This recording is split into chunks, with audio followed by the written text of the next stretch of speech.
अस्सलाम वालेकुम programming mentor में खुश आमदीद। मेरा नाम कामरान है। आज के लेक्चर में हम मेन्यू को कस्टम तरीके से इम्प्लीमेंट करेंगे, क्योंकि हम लोग एक टेम्पलेट यूज़ कर रहे हैं तो हम नहीं चाहते कि उसका स्टाइल ख़राब हो। जो ड्रूपल का डिफ़ॉल्ट मेन्यू है वो चूँकि एक प्री डिफाइंड स्टाइल को रेंडर कर रहा होता है, तो हमने अपनी टेम्पलेट का स्टाइल उस पर इम्प्लीमेंट करना है, उसको ओवरराइड करना है। तो स्ट्रक्चर को भी हमें ओवरराइड करना होगा स्टाइल को लेने के लिए जो हमारी टेम्पलेट का है। तो इसको हमने कैसे अचीव करना है, तो चलिए स्टार्ट करते हैं। अगर आप चैनल पे नए हैं तो चैनल को सब्सक्राइब कर लें ताकि आने वाली वीडियोस की नोटिफिकेशन आपको बर वक्त मिल सके। स्क्रीन पे आपको नज़र आ रहा है ये जो मेन्यू, इस पे अगर इस पे हम सब मेन्यू पे होवर करें तो ये हमारे पास दो लेवल के मेन्यूज़ हैं। पहला मेन्यू जो ऊपर हमें मेन नज़र आ रही है, और सेकंड जो है हमें अगर किसी पे भी होवर करते हैं तो ये उसके चिल्ड्रंस नज़र आ रहे हैं। तो इन चीज़ों को हमने कैसे करना है, कोड की तरफ चलते हैं। हमारा जो फ्रंट पेज है इसमें यहाँ पे मेन्यू की ये HTML जो टेम्पलेट ने प्रोवाइड किया वो हमने यहाँ पे रखी हुई है। अगर हम इसको यहाँ से बंद करें तो ये मेन्यू गायब हो जाएगा यहाँ से। अब हमने करना ये है कि जब भी मेन्यू को ओवरराइड करना होता है तो हम मेन्यू की जो टेम्पलेट है जो बेस मेन्यू रेंडर करती है उसको ओवरराइड करना है। तो उसमें हम किसी स्पेसिफिक मेन्यू को भी ओवरराइड कर सकते हैं। सब मेन्यूज़ के लिए अगर एक स्टाइल अप्लाई करना है तो वो भी कर सकते हैं। अब सबसे पहले हम लोग क्या करेंगे, मेन्यू की जो टेम्पलेट है, अगर मैं इस थीम को ओपन करता हूँ तो मैंने पहले से ही कॉपी करके रखी है menu.html की फाइल, और ये आपने कहाँ से लेनी है इसका मैं आपको बताता हूँ। आपने कोर में जाना है और कोर के अंदर मॉड्यूल्स में जाएंगे।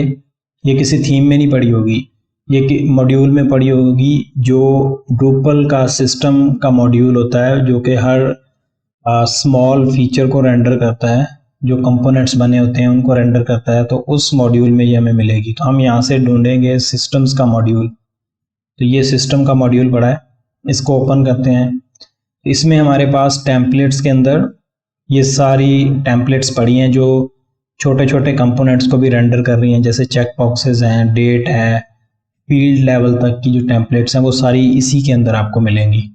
यानी अगर आप किसी भी टेम्पलेट को ओवरराइड करना चाहते हैं, इमेज की टेम्पलेट जैसे यहाँ पे पड़ी, इसको मैं ओपन करता हूँ तो ये सिर्फ इमेज का टैग रेंडर करती है। पूरी साइट पे जहाँ पे भी इमेज का टैग रेंडर होगा तो वो इसी टेम्पलेट से जा रहा होगा। अगर आप इस टैग के अंदर कोई एट्रीब्यूट ऐड करना चाहते हैं तो यहाँ से इम्प्लीमेंट करेंगे तो वो आपका ओवरराइड हो जाएगा। अब हम अपने मेन्यू की टेम्पलेट की तरफ चलते हैं। तो ये मेन्यू की टेम्पलेट पड़ी है, यहाँ से मैंने कॉपी की है और मैं अपने थीम में ले गया। आपने भी सेम यही प्रोसेस फॉलो करना है। इसको क्लोज करते हैं और पेरेंट थीम से निकल के हम अपने चाइल्ड थीम में आ जाते हैं। इस टेम्पलेट को हमने क्योंकि एक स्पेसिफिक मेन्यू के लिए ओवरराइड करना है जो कि हमारा मेन मेन्यू है, इसको सबसे पहले हमने रीनेम करना है।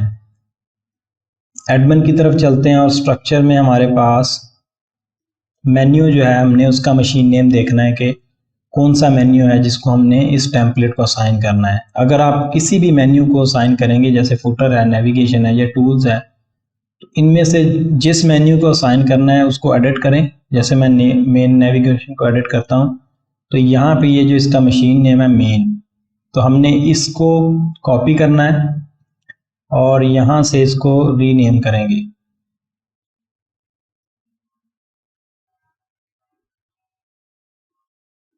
अब अगर आप लोगों ने पहले से ड्रूपल की वीडियोस देखी हैं तो जो टेम्पलेटिंग का इसका ड्रूपल का फॉर्मेट होता है उसमें जब भी आपने किसी स्पेसिफिक चीज़ के लिए टेम्पलेट ओवरराइड करनी है या उसको रीनेम करना है तो उसमें डबल डैश लगाते हैं।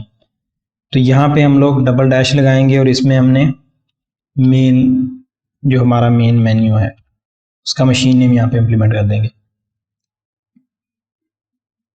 यही चीज़ अगर आप ऊपर भी देखें तो जैसे ये ब्लॉक है, ये डिफ़ॉल्ट पड़े हुए हैं यहाँ से, जैसे ब्लॉक डबल डैश सिस्टम है और फील्ड डबल डैश नोड है। तो ये डबल डैश जो है ये एक पैटर्न है टेम्पलेटिंग का उसके तरीके से ये इम्प्लीमेंट हुआ होता है। अब हम इसको एडिट करते हैं। ये जो टेम्पलेट है मेन्यू की, इसमें ये जो HTML ऑलरेडी रेंडर हो रही है, ये डिफ़ॉल्ट है जो ड्रूपल की तरफ से प्रोवाइड की गई है। हमने इसको ओवरराइड करना है। हम क्या करेंगे, अपने मेन्यू में जाएंगे जो हमने यहाँ से इम्प्लीमेंट करना है, इसको यहाँ से कट कर लेते हैं ताकि हमारा ये वाला मेन्यू ख़त्म हो जाए, और इसको हम यहाँ से एक टेम्पलेट में रख लेंगे।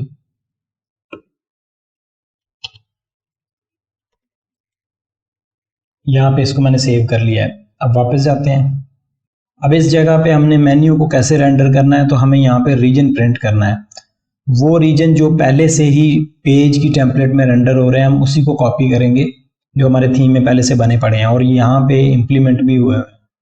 तो यहाँ से आप लोग देख सकते हैं कि अगर किसी भी रीजन को इम्प्लीमेंट करना है तो सिंपल आपने उसको इस तरीके से कॉपी करना है और जाके वहाँ पे लगा देना है। हमें कंडीशन भी लगानी है ताकि हम ये मेक श्योर कर सकें कि वहाँ पे हमारे पास वो रीजन में कुछ आ भी रहा है या नहीं आ रहा। तो इसका एंडिफ कॉपी कर लेते हैं।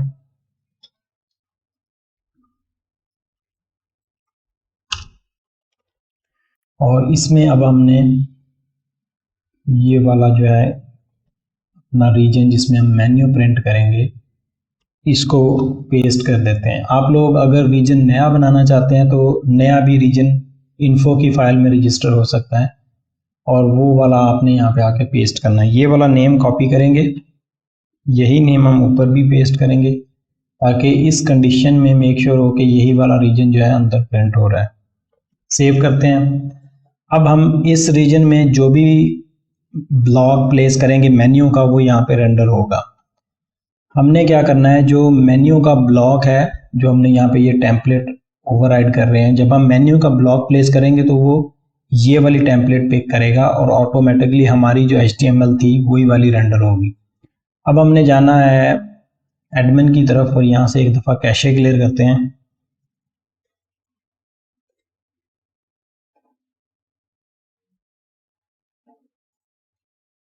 और अपनी साइट पे आते हैं। अब यहाँ पे ये मेन्यू आ रहा है, इसको यहाँ से ख़त्म हो जाना चाहिए। इसको हम रीलोड करते हैं।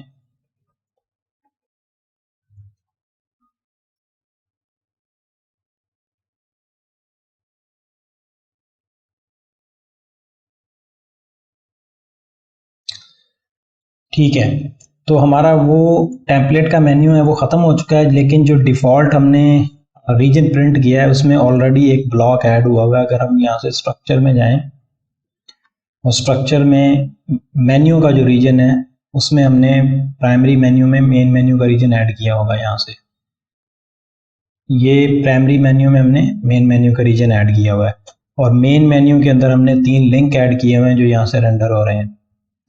अब हमने इसकी HTML को अपनी इस टेम्पलेट की जो HTML है उससे ओवरराइड करना है। तो सिंपल काम है, हमने यहाँ से ये वाले दोनों पेरेंट जो लिंक है इनको कॉपी करना है और अपनी टेम्पलेट में जाएंगे और इसको हम यहाँ से टॉप पे लगा देते हैं जहाँ से ये रेंडर हो रहा है। ठीक है, और इसके एंड वाले जो ये दो हैं इनको भी हमने एंड पे लगा देना है जहाँ पे हमारी ये ख़त्म हो रही है। इतना काम हो गया है। अब नेक्स्ट काम जो है वो हमारा है कि जो UL और LIs बनेगी उनमें जो हमारी क्लासेस आनी है, क्योंकि सारा स्टाइल जो है वो इन्हीं क्लासेस की बेस पे होगा। हमने यहाँ से देखना है कि क्या क्लासेस रेंडर हो रही हैं। UL के अंदर जो पेरेंट UL है उसमें कुछ नहीं है, LI के अंदर जो है ना ये क्लास रेंडर हो रही है। तो इस क्लास को हमने अभी नहीं यूज़ करना क्योंकि हमें मेन्यू को पेरेंट या चाइल्ड वाला सीन नहीं देना। इसकी बेस पे मैं इसको भी बताता हूँ इसको आगे कैसे यूज़ करना है। अभी के लिए हम ये वाली जो क्लास है इसको यूज़ करेंगे। इसको कॉपी करते हैं यहाँ से और वापस जाते हैं। जो पेरेंट हमारी UL है ये वाली, अब यहाँ पे मेन्यू के लेवल चेक हो रहे हैं कि कितने लेवल का मेन्यू यहाँ पे प्रिंटर हो सकता है। तो ये मेन्यू के जो लेवल्स हैं ये कहाँ से सेट होते हैं, जब भी हम कोई मेन्यू क्रिएट करते हैं। जैसे अगर मैं बैकएंड से जाऊँ तो ये भी मैं आपको चीज़ बता देता हूँ कि ये कैसे, जैसे ये मेन्यू ओपन किया हुआ है तो इसमें मैं अगर इसको ओपन करता हूँ तो ये हमने यहाँ से ये पेरेंट लिंक जो है ये वाला हमारा फर्स्ट, यहाँ से हमें पता चलता है कि ये कौन सा लेवल है। फॉर एग्जांपल अगर मैं इसको ओपन करता हूँ तो पेरेंट नेविगेशन जो है इसमें हमारे पास होम है अभी के केस में, तो ये फर्स्ट लेवल है इसका। और अगर हम इसके नीचे थोड़ा सा जाएं तो यहाँ पे टूल्स है, टूल्स में भी ये फर्स्ट लेवल है। टॉप पे चले जाते हैं तो यहाँ से एडमिनिस्ट्रेशन, उसमें फिर एडमिनिस्ट्रेशन ये फर्स्ट लेवल है, ये सेकंड है कंटेंट और थर्ड में कमेंट्स है। तो ये इस तरह से ये 3 लेवल तक मेन्यू जा रहा है। यहाँ से हमें पता चलता है कि मेन्यू के कितने लेवल्स हैं। और यही चीज़ यहाँ पे इम्प्लीमेंट हो रही है कि अगर आपने लेवल्स की बेस पे कंडीशन लगानी है कि फर्स्ट लेवल के लिंक जो होंगे वही नज़र आए, जैसे यहाँ पे ये 3 लिंक आ रहे हैं तो यही नज़र आए, इसके अलावा चिल्ड्रंस नहीं हमने प्रिंट करने, तो इसलिए ये हमने यहाँ पे एक कंडीशन लगाई होती है। अब हमने पेरेंट में चूंकि हमारे पास यहाँ पे जो यूएल है उसमें कोई क्लास एट्रीब्यूट नहीं है, हमने यहाँ से भी रिमूव कर देने ये वाले। और एल्स कंडीशन जो है इसमें वो चेक करेगा कि ये सब मेन्यू है या पेरेंट मेन्यू है, तो इसमें हमने क्लास लगा देनी है सब मेन्यू की। तो यहाँ से पता चल रहा है कि ये फर्स्ट लेवल है और आगे ये चिल्ड्रंस हैं जो कि उसके सब मेन्यूज बनेंगे। ठीक है, ये 2 लेवल्स हमारे यहाँ पे कंप्लीट हो गए हैं। अब बारी आती है एल की। तो एल में हमने देखना है कि हमारे पास कौन सी क्लास रेंडर हो रही है। एल में कोई ऐसी क्लास यूज़ नहीं हुई, तो मेरे ख्याल में यहाँ पे जो पेरेंट हमारी टॉप पे क्लासेस हैं उनकी बेस पे एल एट्रीब्यूट को ही स्टाइल किया हुआ है जो टैग्स हैं। तो हम सिंपल कैशे क्लियर करते हैं एक दफ़ा सेव करके, और फिर देखते हैं कि हमारा जो मेन्यू है वो कैसा बना है। कैशे क्लियर हो गई है, वापस जाते हैं और इस पेज को रीलोड करते हैं। और अब ये जो मेन्यू है इसको स्टाइल हो जाना चाहिए जी। तो आप लोग यहाँ पे देख सकते हैं कि हमारा मेन्यू जो है वो हमारी टेम्पलेट के मुताबिक स्टाइल हो गया है, उसका चाइल्ड जो है वो भी। लेकिन इसमें अभी इसमें थोड़ा सा ये मसला आ रहा है। इस तरह की माइनर ट्वीक्स जो है वो हम CSS से बाद में खुद सेट कर सकते हैं, लेकिन जो मेन हमारा स्टाइल है वो हमारा इम्प्लीमेंट हो चुका है। लेकिन अब इसकी वजह से मसला ये हुआ है कि ये जो सेक्शन है ये नीचे इसका गिर गया है। इसको हमने कैसे सेट करना है इसको देख लेते हैं कि इसमें मसला क्या है। यहाँ पे हमने चूंकि रीजन प्रिंट किया है तो हो सकता है कि रीजन की जो डिव है वो मसला कर रही हो। अगर हम यहाँ से जाएं तो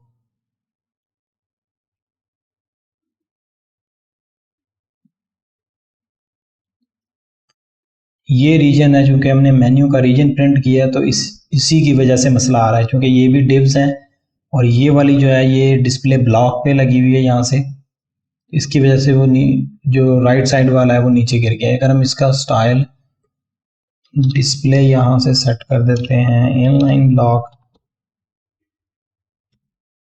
तो इसको सेट होने दें, तो जी ये यहाँ पे सेट हो गया है।